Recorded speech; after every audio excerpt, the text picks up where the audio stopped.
Bonjour, ici Herman Charret et bienvenue à l'émission À votre service.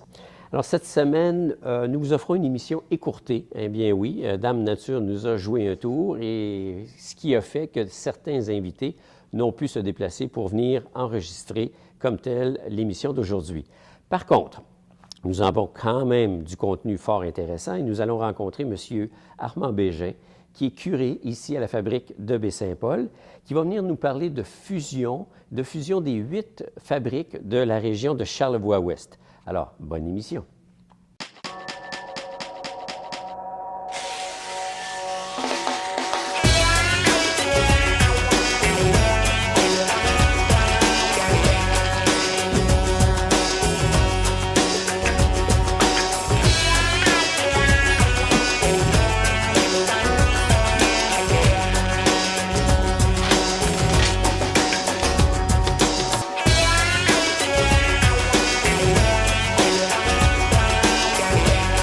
Alors, M. Armand Bégin, curé à la fabrique de Baie-Saint-Paul, bonjour. Bonjour. Bienvenue à l'émission. Merci. Aujourd'hui, on va parler fabrique de Baie-Saint-Paul et fusion aussi de fabriques, parce que là, il y a plusieurs municipalités où il y a quelque chose qui s'en vient. Il va y avoir une fusion des différentes fabriques début 2017. Oui, c'est ça, exactement, au 1er janvier 2017. Ça va être en place. Oui, c'est ça. Ça devrait tout, si tout le processus se poursuit bien, là, normalement, au 1er janvier 2017, ça devrait se mettre en place. OK. Avant de parler fusion, on va parler de la fabrique de Baie-Saint-Paul et ce que ça nécessite et ce que ça comprend. Parce que on sent aujourd'hui quand même des changements au niveau de la société. Puis de plus en plus, bien là, il y a eu déjà une fusion antérieure pour aider à aller propager la nouvelle, dans le fond, dans chacune des municipalités. On appelle ça l'équipe pastorale. Vous êtes quand même une équipe qui est en place. Est-ce que vous pouvez nous décrire un petit peu qui en fait partie et comment ça fonctionne? Oui. Alors, au fond, dans l'équipe pastorale, on a 2 prêtres à temps plein. Alors, l'abbé René Larochelle comme vicaire, puis moi comme curé. On a aussi une agente de pastorale, Mme Élise Touchet. Et puis, on a 5 diacres. Alors, il y a M. Rémi Morier qui est de Les Éboulements. Il y a M. Hilarion Bergeron qui est de Saint-Hilarion. Et il y a 3 diacres qui sont d'ici de Baie-Saint-Paul. Il y a M. Noël Dallaire, il y a M. Gilles Barre et puis M. André Lavoie. Okay. Alors, eux autres, c'est l'équipe, c'est le noyau. L'équipe pastorale. Et on a aussi l'abbé Jean Moisan qui demeure à Saint-Joseph-la-Rive, qui est aussi un prêtre collaborateur qui vient à nos rencontres d'équipe et tout ça, puis qui collabore dans plusieurs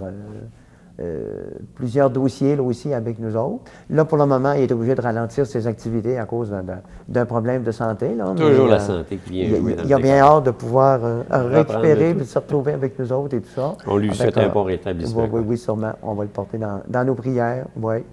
On est toute l'équipe, là, c'est cette équipe-là qui travaille au service des 9 communautés chrétiennes là, qui font partie de notre unité pastorale. C'est à peu près ce qu'on retrouve dans la MRC de Charlevoix-Ouest. Oui, ça équivaut à peu près au territoire de la MRC. Alors, ça en fait du déplacement puis de la coordination, là, pour dire, parce qu'on peut dire une messe à Petite-Rivière tel jour, puis on peut dire une messe à Baie-Saint-Paul une autre journée, puis peut-être se rendre à Saint-Hilarion une autre journée. Oui. Actuellement, comme on fonctionne, on assume au moins une messe dans chacune des communautés sur semaine, à toutes les 2 semaines. Okay. Et puis, la fin de semaine, on assure une messe à toutes les communautés, à chaque fin de semaine, sauf Saint-Placide, où c'est seulement une fois par mois, le premier samedi du mois.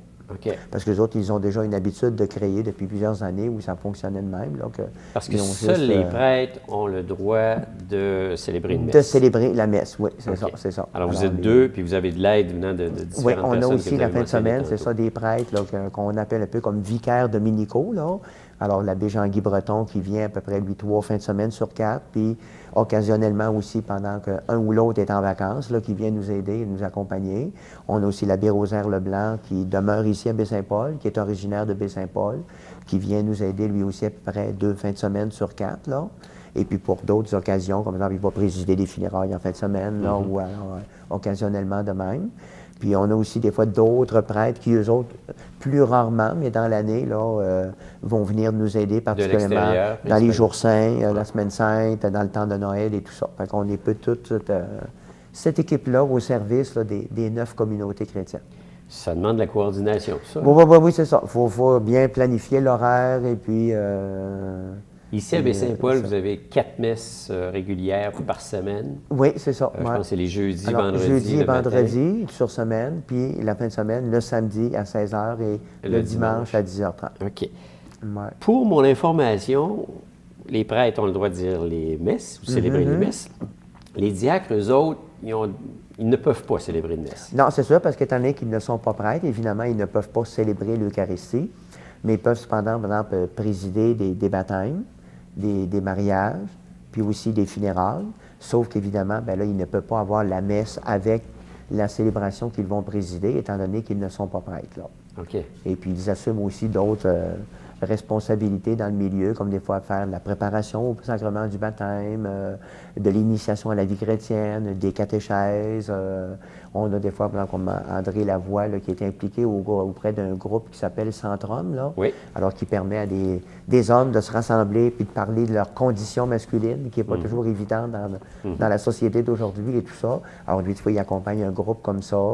Il accompagne des groupes de deuil aussi, des fois, des personnes qui ont de la misère à se relever de la perte d'un être cher, puis qui sont invités à ce moment-là à s'inscrire à ce groupe-là, et puis qui vont à leur rythme pour partager, échanger un peu ce qu'ils vivent de difficile à travers le deuil, puis les aider à trouver des voies là, pour traverser l'épreuve, là, de faire le deuil là, d'une personne, là, d'un être cher et tout ça. Alors, finalement, c'est moi ou la famille qui va décider, se dire oui, j'aimerais avoir une célébration de la messe en même temps peut-être qu'un mariage, ou bien non, ça pourrait être tout simplement une rencontre de groupe où on célèbre le mariage sans qu'il y ait la célébration de la messe. Oui, c'est ça. Oui, c'est ça. Alors, bon, c'est ce qu'on appelle à ce moment-là des liturgies de la parole. Là, Et puis les diacres aussi et l'agent de pastoral peuvent intervenir aussi des fois pour faire les homélies. Alors, ce qu'on appelle les sermons autrefois, là. Alors les fins de semaine ou des fois dans des circonstances spéciales, là. Alors, ils sont dans le roulement régulier de tous ceux qui peuvent faire des homélies. Donc, on les met à l'horaire régulièrement et tout ça. Donc, heureusement, parce nous que apportent aussi, vous êtes quand même une ressource humaine minime à 2 personnes oui, temps c'est plein, sûr là. qu'à 2, là, Pour 8 paroisses, c'est pas beaucoup de monde. Difficilement à tout combler, là. C'est ça. Bien, grâce à eux autres, ben, on réussit à assumer une meilleure présence là, de qualité. Là, Bon. La fusion, on en parlait tantôt, ça va être effectif, donc début de l'année 2017. Puis la fusion, quel est l'objectif derrière cette fusion-là? Alors, c'est sûr que le but, au fond, c'est de simplifier davantage l'aspect de l'administration. Alors, ça vient déjà d'une démarche qu'on a faite qui remonte à peu près en 2003 ou 2004, là, où on a commencé déjà à rassembler des communautés en unités pastorales. Quand moi, je suis arrivé ici, curé, là, en 2008, là, alors ça fait déjà là, 8 ans. un petit peu plus que 8 ans. Là. Ouais. Alors, quand je suis arrivé curé, il y avait une unité pastorale de 6 communautés. Alors, Baie-Saint-Paul, Saint-Placide, Petite-Rivière-Saint-François, Saint-Urbain, Saint-Hilarion, les Éboulements. Et du côté de Saint-Joseph-la-Rive et de l'île aux Coudres, ils avaient une autre unité pastorale qui s'appelait l'unité des deux rives. Okay. Mais depuis 2 ans, à peu près 2 ans et demi, là, je pense que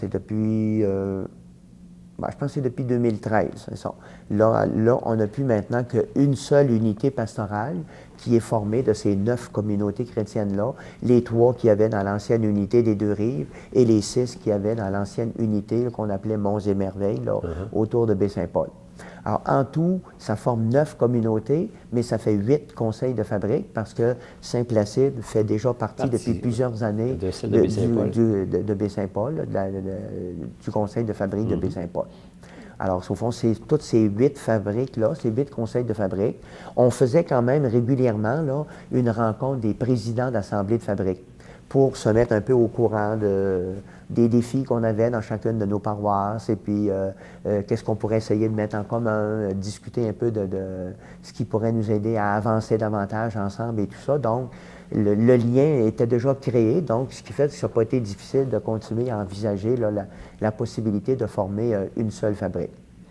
Et aussi, évidemment, ça vient aussi d'une démarche diocésaine, dans le sens que c'était vraiment le but de l'évêque d'arriver qu'au plus tard en 2020, il y ait un ensemble de fabriques qui puissent être comme ça fusionnées pour faciliter d'abord le travail des prêtres et des curés, parce que là, tu vois, là, actuellement, ça me fait 8 réunions de conseils de fabrique par mois, alors que là, au fond, on va se trouver d'en avoir seulement une. Puis tout le monde autour de la même table. C'est ça, tout le monde autour de la même table avec un représentant. Ça va discuter plus longtemps, parce qu'il y aura plus de monde. La réunion peut risquer d'être un petit peu plus longue, parce que là, évidemment, on va avoir plusieurs points de vue là, et puis plusieurs éléments à tenir compte, plus que quand on a juste une seule communauté à avoir comme administration, là.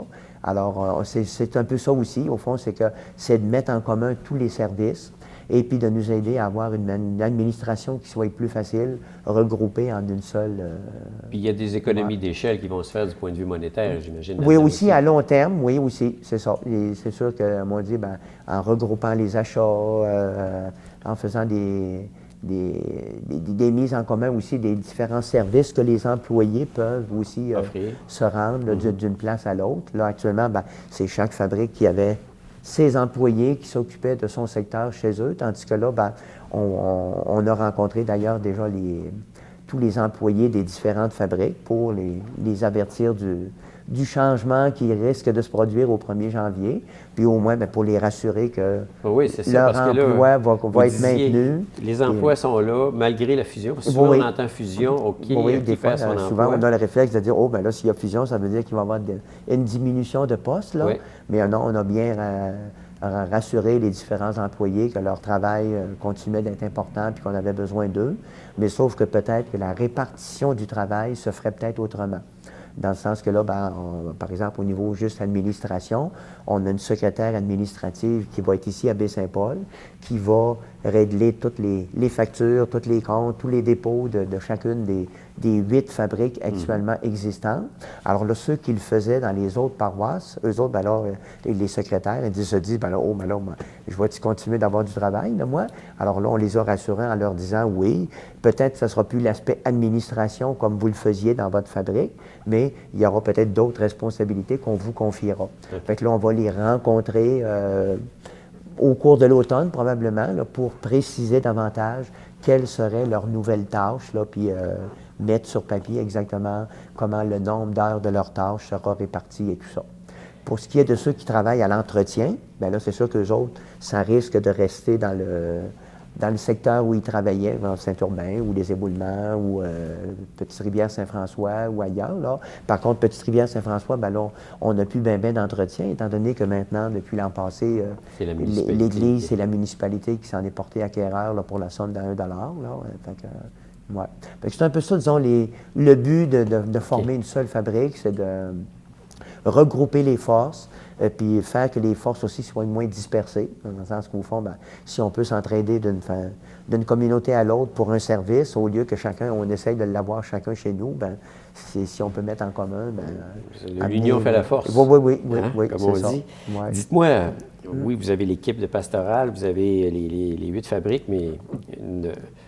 Vous avez besoin de bénévoles quand même pour continuer à faire ce travail-là. Oui, ça c'est sûr que dans chacune des communautés, on continue d'avoir besoin de bénévoles pour assurer les services essentiels. C'est juste, par exemple, je sais pas, il arrive un décès, une personne décède, ça prend des personnes bénévoles pour rejoindre la famille, la rencontrer, ensuite trouver des gens qui vont donner la communion lors de la célébration, s'il y a une messe avec les funérailles, des lecteurs si la famille n'en a pas, qui vont porter la croix, porter les cierges. Alors déjà là, ça prend des bénévoles pour assumer cette coordination-là. Et ils sont bien importants, ils sont appréciés. Oui. Puis pour recueillir, tous les montants qu'on recueille, soit en capitation ou en contribution volontaire annuelle, qui est un peu comme notre source de financement de chacune des communautés, là, ça nous prend beaucoup de bénévoles qui passent par les maisons pour aller donner les enveloppes, puis ensuite passer quelques jours après pour recueillir le don que les personnes vont avoir fait et tout ça. Alors, ça demande beaucoup de bénévoles. Dites-moi, qui dit fusion aussi, dit souvent, pense changement. Est-ce qu'il y a des fabriques qui sont en danger par rapport au bâtiment, là, C'est sûr que pour le moment, non. Pour le moment, chacune des fabriques continue d'être capable d'assumer l'entretien, mais c'est sûr que s'il arrivait une réparation majeure, dans un ou l'autre des temples, là, c'est sûr que là, ça viendrait mettre en danger, tu sais, comme on dit, les placements là, ou la survie. Là, parce que dans la plupart des paroisses, on a quand même un certain nombre de placements, mais c'est quand même pas, comme on dit, non plus une fortune immense. Là. On en a plus ici du côté de Baie-Saint-Paul parce qu'évidemment, le bassin de population étant plus grand, donc il y a des ressources qui ont été accumulées à long terme et qui rapportent quand même un certain montant.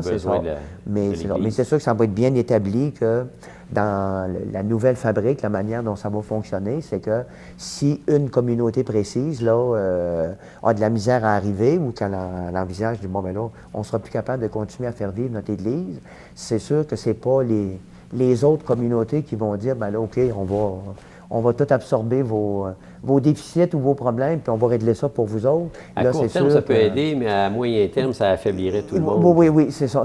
Fait que là, c'est sûr que ça sera la communauté en question qui aura à se pencher sur sa situation, puis si elle se dit, ben là, on constate qu'on n'est plus capable d'arriver, ben là, avec son représentant au conseil de fabrique, puis les membres de la communauté chrétienne, ils auront à se poser la question, ben là, est-ce qu'on continue de maintenir ce service-là chez nous? Est-ce qu'on est capable de continuer à l'offrir ou si on doit prendre des décisions plus drastiques de reconnaître que là, ben, on n'est plus capable d'assumer cette Alors, un jour, il faut prendre des décisions, ça c'est officiel.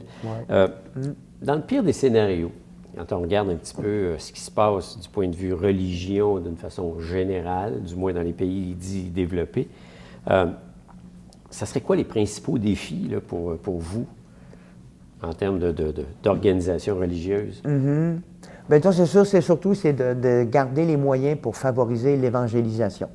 Comme on dit, c'est sûr que même si on avait moins de temples ou de places pour se rassembler, pour célébrer, il en resterait quand même un certain nombre. Puis au pire, aller dans un milieu, même si on n'est plus capable de garder l'Église, on peut toujours avoir un espace ou un local là, communautaire où on pourrait quand même rassembler les gens pour pouvoir faire célébration et se retrouver ensemble. Là. Mais c'est sûr que les défis, c'est surtout ça, c'est l'évangélisation. C'est continuer d'annoncer la bonne nouvelle là, dans une société où c'est pas nécessairement automatique qu'on voit toutes les réalités de la vie avec les yeux de la foi, les yeux de l'Évangile et tout ça. Fait que c'est faire l'évangélisation puis rejoindre les familles. Alors ça, c'est le grand défi. Qui dit famille, il dit aussi les plus jeunes par le fait même. Oui, c'est ça. Alors actuellement, on les rejoint un peu par la catéchèse. Alors, il y a un certain nombre de rencontres dans l'année où les jeunes sont inscrits à des démarches de catéchèse pour en apprendre un petit peu plus sur Jésus, sur l'Évangile, sur le message, le contenu de notre foi. Est-ce qu'il y a une bonne réception chez les jeunes? Oui, par exemple, oui, c'est ça. C'est sûr, comme on dit, qu'on s'aperçoit qu'il n'y a pas une conscience religieuse comme on pouvait avoir autrefois, parce que quand tu recevais de l'enseignement religieux à l'école régulièrement 3 fois par semaine, tu avais nécessairement une connaissance et puis un réflexe religieux, tandis que là, aujourd'hui, on s'aperçoit que quand on rencontre les familles et tout, là, on a vraiment à éveiller quelque chose de neuf, là, auquel on n'est pas nécessairement éveillé là, en partant. Là. Mais il y a quand même une belle réception, par exemple. Les gens, les familles, les parents, comme les jeunes, là, sont ouverts à ce qu'il leur est révélé, à ce qu'ils apprennent et tout. Dans le fond, c'est une spiritualité, c'est quelque chose qui est important dans nos vies. Peu importe comment on la pratique, dans le fond. Mais c'est ça, c'est l'ouverture au sens à notre vie. Pourquoi je suis là, pourquoi j'existe, puis à quoi je suis appelé, moi, en vivant sur cette terre-là, puis qu'est-ce que je peux faire de ma vie avec Dieu puis avec les autres. Alors, c'est un peu ça qui est le défi. Alors, la catéchèse le fait déjà un peu, mais c'est sûr que c'est pendant un certain nombre d'années, et puis surtout en préparation à des sacrements. Mais une fois que toute cette étape-là de l'initiation est terminée, là, c'est comment continuer d'assurer la relève là, auprès des adolescents, auprès des jeunes familles. Là. Alors là, c'est comment assurer cette présence-là là, pour permettre aux gens de... Il faut être créatif. Oui, c'est ça. C'est ça qui est le défi. Puis on n'a pas toujours des fois les moyens financiers pour y arriver ou le personnel pour y arriver aussi. Alors, c'est pour ça que les bénévoles sont encore d'autant plus importants là, pour nous aider à assumer cette responsabilité-là. Il faut former nos bénévoles aussi pour qu'ils soient en mesure de répondre aux besoins et tout ça.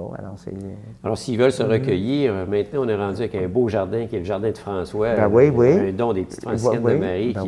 Tu peux aller là, puis effectivement t'asseoir et te recueillir, quoi. Tu as le temple existant en termes de bâtiment, mais tu as aussi le temple extérieur. Oui, c'est ça. Tu as d'autres espaces là aussi. Ah ben, écoutez, c'est pas comme on dit, c'est pas les défis qui manquent. Non. Mais ça prend juste la motivation du monde et une bonne participation du public. Oui. Alors, écoutez, bonne chance pour cette fusion-là.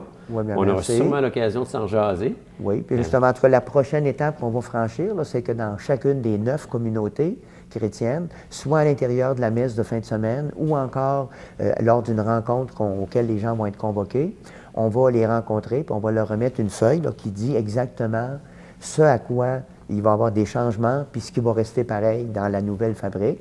Puis on va demander aux gens de nous donner leur accord. Parce que l'évêque insiste bien là-dessus, avant d'accepter la fusion de vos différentes fabriques, on veut être sûr que vos communautés chrétiennes vous appuient puis qu'ils sont d'accord avec votre démarche et tout ça. Et on les a déjà informés, là, lentement mais sûrement, année après année, de cette démarche-là. Mais là, il faut qu'on obtienne leur accord, leur assentiment définitif.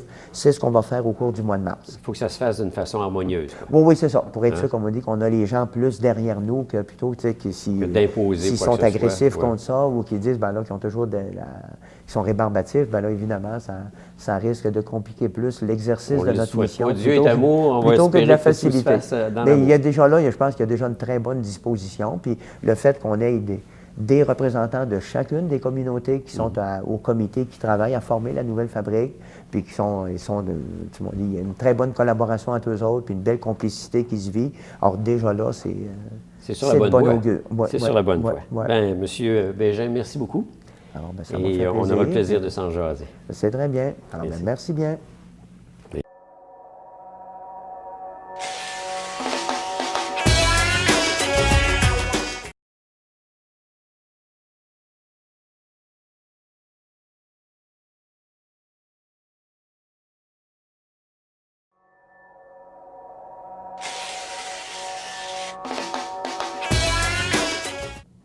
Et voilà, c'est déjà terminé. Une émission écourtée, malheureusement, mais quand même fort intéressante parce qu'on a appris plein de choses sur le développement et le futur des différentes fabriques de la région. Merci à M. Bégin, qui a été notre principal invité cette semaine.